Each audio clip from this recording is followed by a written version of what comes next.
cruising and finances, or managing your finances.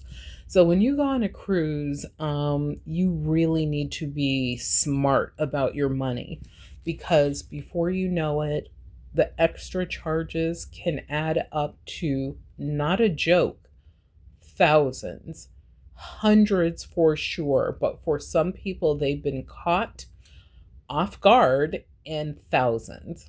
The reason why is anything that is extra can simply be charged to your room or to your cabin. So with your which I don't know where mine is right now, but with your cabin key, oh, mine is keeping the lights on in the little light slot. With your cabin key, you give that to them, bam, they charge it to your room. You decide to go on an excursion that you didn't prepay for, charge it to your room. You decide to go to the Starbucks and get everyone a coffee and whatever, bam, bam, bam, bam, bam, charge it to your room or to your cabin.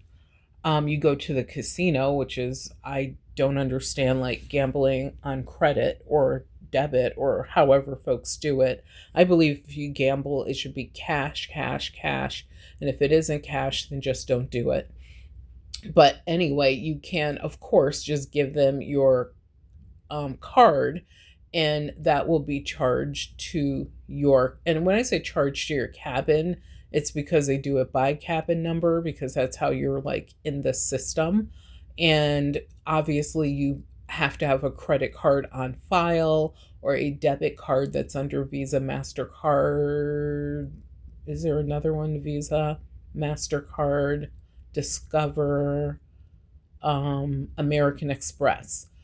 And then the other one is you can give them cash, which a lot of people don't realize. When you give them cash, you will receive back a receipt that will be like proof that you gave them the cash, how much you gave them. They keep the signed copy. They give you this receipt copy, because obviously at the end of the cruise, if there's money left on your account, you simply go back downstairs, they look you up, and you get your balance back that you did not use.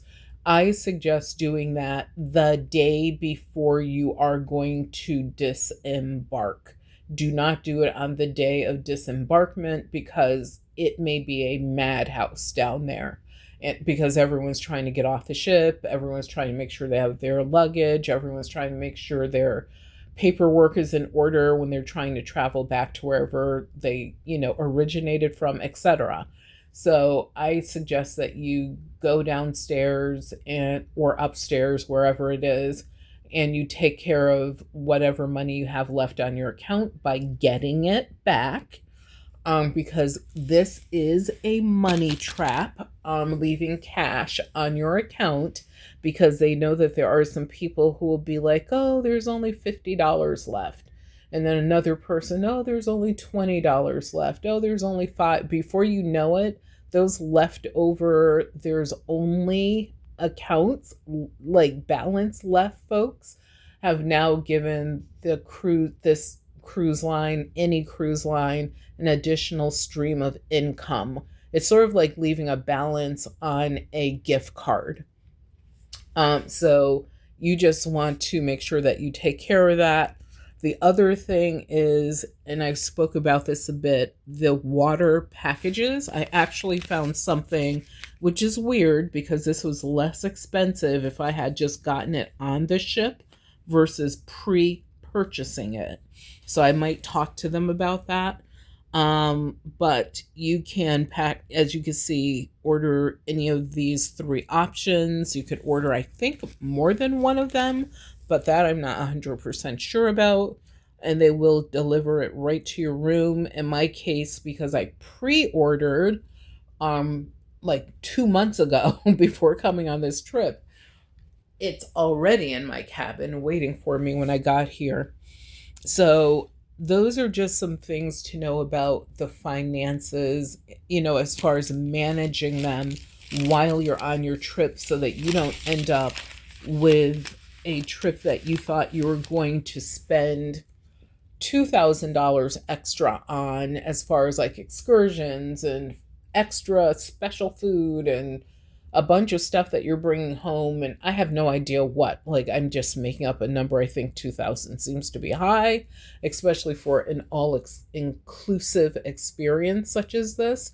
But let's just say, I guess maybe people who gamble a lot, so maybe that's where they could definitely get in the thousands. You just want to make sure, because that is money that you had to work for, or you inherited, or you invested, or you did whatever you did. And maybe you could care less, but just, for those that do care more about being fiscally responsible, just be aware that those can be your hidden cost. And yes, they will even wash an entire bag of laundry for you for only $34. I honestly don't think that that's that bad, except for I'm not sure how big the bag is. So be careful of that. But if you want anything ironed, then you pay extra for that. If anything needs dry cleaning or special handling, you pay extra for that. So as you can see, just from laundry alone, how many times did I say extra? So just be aware of any extra cost so that you can truly enjoy your time, and most likely it will be what gets you to go back and cruise again if it's something that's, done in a fiscally responsible way. So please leave a comment down below. Let me know if you have any tips and tricks on this subject, and or what your experiences have been. Also, if you have any questions, of course, leave those there, or just an emoji to say hi, and click the hype button. And yes, a thumbs up or a thumbs down is much appreciated. Thank you.